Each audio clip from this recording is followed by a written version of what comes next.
Hey guys, welcome back. Today we're talking about the 10 biggest mistakes that we see new investors make and some seasoned investors Yes. when it comes to real estate investing when they're negotiating a real estate deal.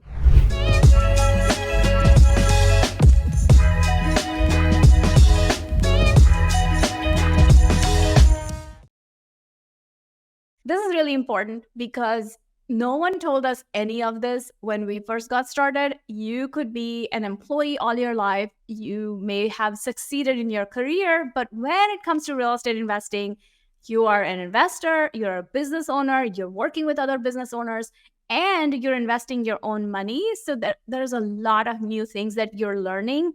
And so these are the 10 mistakes that we see investors make. We're going to talk about them now. And this is not just our mistakes that we have made, right? So we built a $10 million portfolio and we put in tons of offers and won tons of offers and lost tons of offers, right? And also from our community where we're analyzing so many deals every week and seeing what mistakes other investors make as well. So this is like a good compilation of mistakes that we've seen, not just from us, but from everybody that we've been around doing deals. So as you're listening to this, if you relate to some of these mistakes, let us know in comments. We would love to know if you've made some of these mistakes or you were about to make one of these mistakes and then you found this video and or this episode and it allowed you to get out of it. Just stop you from making that mistake. All right, so the first one is letting your ego get in the way. And I'm going to tell you guys a story. So the other day we were talking about a deal that one of our members in our community was working on. And she was going through the negotiating process and she was working with very difficult seller and a very difficult agent as well. On the seller side, they were rude. So she was completely justified in being frustrated. That was a very frustrating experience for her, but it was a good deal, right? So at one point, Sophia said, it's not even about the money anymore. I'm just going to make sure they understand what I'm all about. And everybody, and this is like having a community so important, right? We love Sophia. Everybody was like, wait, Sophia. It is about the money. Let's get back to what we're doing here. You're really letting your ego get in the way. The point is not to get a point across to the seller, to the seller's agent, to all of that. The point here is for you to either decide whether this deal is right for you and continue negotiating further, knowing the kind of people you're dealing with, or walk away. That's what it's all about, right? So whenever you start thinking like, oh, it's not even about the money anymore, I'm going to show them what I'm made of, take a step back. It's not good for your mental health. That's not a good way to run a business. Don't let your ego get in the way. Ego costs opportunities. Yes. And this actually goes really well hand in hand with the next step, which is, or the next mistake that investors make, right? Which is not knowing their numbers well enough or not doing the deal analysis properly. So when you are doing your numbers, you need to know at what point you're going to walk away from the deal if the numbers don't work. Because a lot of times people are like, yeah, I could still make the numbers work, or maybe I could do this, or maybe I could pay a little bit more. And that's okay as long as you figured out what your ceiling is, what's the max allowable offer that you're going to put in for the numbers to make sense for you for that deal, right? So doing the numbers properly. So when you're estimating your rents, when you're estimating your ARVs, especially if you're doing BRRRR, you need to know all these things. So doing your deal analysis correctly is so important. And what happens is if you don't do it upfront, you get into the negotiating, you get into all of the steps in the process, then you start getting emotionally invested in the deal. And then it's very easy. If you haven't done it in advance, you can just convince yourself to be like, you know what, it's fine. And so many new investors that we meet that have not really educated themselves in advance, when you ask them like, hey, what's your exit strategy? What's the after repair value of this property? You ask them all these questions about the predictable deal analysis and they don't know the answers. And this is when people end up with deals that they really shouldn't be in. Which brings me to the next mistake that investors make is not preparing and educating themselves enough. One of the biggest things that we notice with new investors is you think that because you have collected a lot of information through podcasts and books and just the amount of content that you've consumed, that is not the same as educating yourself. And so you feel very unprepared despite all the consumption when you go into a deal, right? So if you've not prepared or not educated yourself on whatever strategy you're after, BRRRR is the best strategy. We're biased, but it's true. But if you've not prepared and you've not educated yourself enough, there are many more chances of you ending up with the wrong deal or not negotiating enough. And that's one of the other mistakes that we see a lot of investors. That's right. And it comes from knowing you're doing a deal analysis in a consistent way for all your deals, right? Not applying different standards to analyzing deals, having a consistent analysis. If it's a deal analysis spreadsheet or whatever you're using, you need to know how that spreadsheet works, practice it many times. Make sure you get the right guidance when you're analyzing deals, because sometimes you may be putting in numbers, but if the numbers are not the right assumptions, right? Because when it comes to deal analysis, it's a lot about assumptions, and your assumptions need to be accurate. If they're not, then again, you can get into the wrong deal. And your assumptions have to be based on data. They're not just assumptions that you pulled out of thin air, right? They have to be based on data. There is a way to come up with the right assumptions too, and that can impact your numbers. So yeah, prepare and educate yourself. The next one is always, and this is the part of educating yourself, right? Always have a contingency. Yeah, this is a big mistake that people make, right? Not putting in a contingency on your offer. So what we mean by that is when you're putting in an offer, a lot of times people put an offer and they say we're going to close in 2 weeks and that's it. Whereas what you should be doing is when you put an offer, make sure you have a contingency period in there, whether it's a week, whether it's 10 days, that allows you to do more due diligence on the property, right? That gives you time to go deeper in that property, get your contractor in there. If you have to get an inspection, do that to make sure you are line up your financing, make sure that you do the due diligence of the property. And the due diligence period allows you to back out in case some surprise comes up during your due diligence period. In case your lender is like, you know what, I can't fund this deal, you have to be able to back out. Otherwise, you're going to be stuck in that deal. So this is a big mistake that people make, is not putting in a contingency in their offer. The next mistake that we see a lot of new investors make is, and actually I also see some seasoned investors make this mistake, is not learning how to make quick decisions.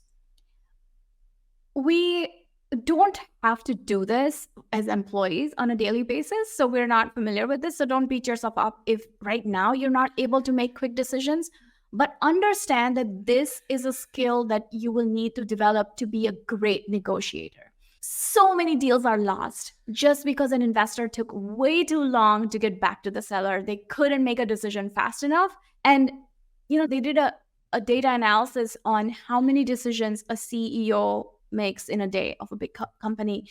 And the number was staggering. The higher up you're going to move, it's all about decision making, right? The more assets you gather, the bigger your business gets, you're going to execute less and less, and your entire job is going to end up making the right decisions. So right now, if you're getting started, if you're within your first 50 doors, this is the time when you learn how to make fast decisions, because you're prepping yourself to become a big investor right now. That's right. So many deals are lost this way, right? Of not doing your financing in time or not moving quickly enough to put in the offer. So you want to make sure, you want to track how long it takes from the time that you see the property, the deal comes to you, to the time that you put an offer. If that time is like a week, that's too long, right? You need to shorten it, because that's what good investors do. If a good deal comes along, they're ready to pounce. So we went through ego cost opportunity, not knowing your numbers, right? So know your numbers, not educating yourself, not having a contingency. We talked about not being able to make quick decisions. Number 6 is wanting perfection. People start thinking about real estate investing, or any business for that matter, as something that where if you do everything correctly, it should go a certain way. And things are not really always that perfect. And what you have to understand is this is a mistake because you may not have all the answers and you still want to move forward with a deal if you know what the best and the worst case scenario is. You have to learn how to do risk analysis even for the answers that you don't know. That's right. And at some point, you have to take that leap of faith. Yes. Right? You can go into analysis paralysis, but if you educate yourself correctly, and if you have somebody guiding you, and if you're covering for all the risks, at some point, you'll still have to take that leap of faith. There's not going to be like a perfect point where you'd be like, oh, now I know everything that I need to know. Nobody knows everything there is they need to know. So don't wait until it's the perfect time or the perfect opportunity. It's kind of like having kids, right? Like if you expect perfection, you're in for a big surprise. That's right. The next tip is the next mistake that a lot of new investors make is not managing their expectations. The thing that you have to understand is no one makes money when you're a real estate investor. No one that's helping you is making money until you close. Don't take it too far. Manage your expectations and get it to the closing table. Well, of course, do your numbers really well and understand what your range is. But as long as you're within the range, get it to the closing table. Don't expect too much out of it. Don't expect it to go a certain way.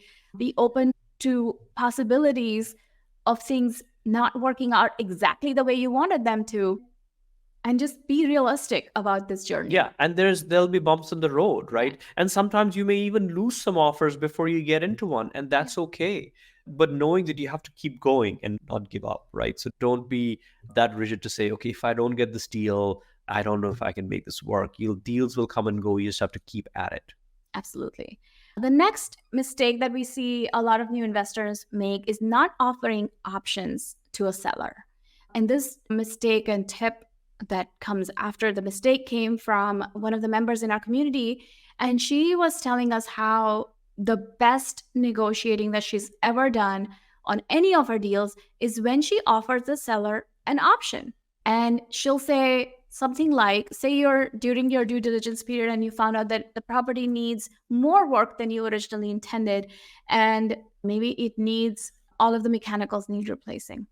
So she said that the mistake I was making is I was just like, hey, you need to reduce the price or I'm walking. But instead, the tip here is for you to say, hey, we can either reduce the price further, or if you're willing to fix XYZ, then we will still do the deal at the same price. So always give your seller a couple of options that they can choose from. Yes. And just to add to that, if you're going to go down the route of asking the seller to fix something, make sure you include a clause in there that says a third party is going to go make sure they fixed it correctly, right? So, because you don't want them to say that it's fixed and then only to later realize that they did a shoddy job or they hired somebody who didn't know what they're doing. So it's important to have those options at your disposal that you can offer to the seller that makes them actually stay in the deal and not say that, oh, I'm not going to give you a price cut and just walk away. Okay, next one is not really knowing what your specific seller wants. That's one of the other big mistakes we see people making. You're offering them something constantly and they're just not taking it. And then you see them when at the end of the day, you'll find out how much the property maybe got under contract for or sold for. And you'll say, well, I could have done that. That's because you didn't dig deeper, didn't ask the right questions on what they actually want, right? Yes. Yeah. And an example of that is, say a seller wants to sell really, really quickly. They don't want to wait a month to close the deal. They want to do it in, say, 2 weeks, right? They want to close on the property from the time you get it under contract. If you know that information, they may be willing to negotiate on the price a little bit more, as long as that condition is met of being able to close in 2 weeks, right? And so it's kind of knowing what the seller is looking for and then using it to your advantage to offer it to get a better price for the deal. Really understanding what they're looking for. And then the last one is expecting to negotiate on the price and the terms all at the same time. This is one of my biggest pet peeves. I think that if you are expecting that the seller is going to lower the price and then wait for your contingency due diligence period, renegotiate, and still wait 45, 60 days for you to get exactly all the terms that you wanted, you're making a big mistake. I mean, in some cases, you can have it all, right? But in most cases, if you focus on one of the two things, it makes your chances of negotiating a great deal much higher. So either focus on the terms, like, hey, I'm probably not going to be the highest bidder, but I can close in 2 days.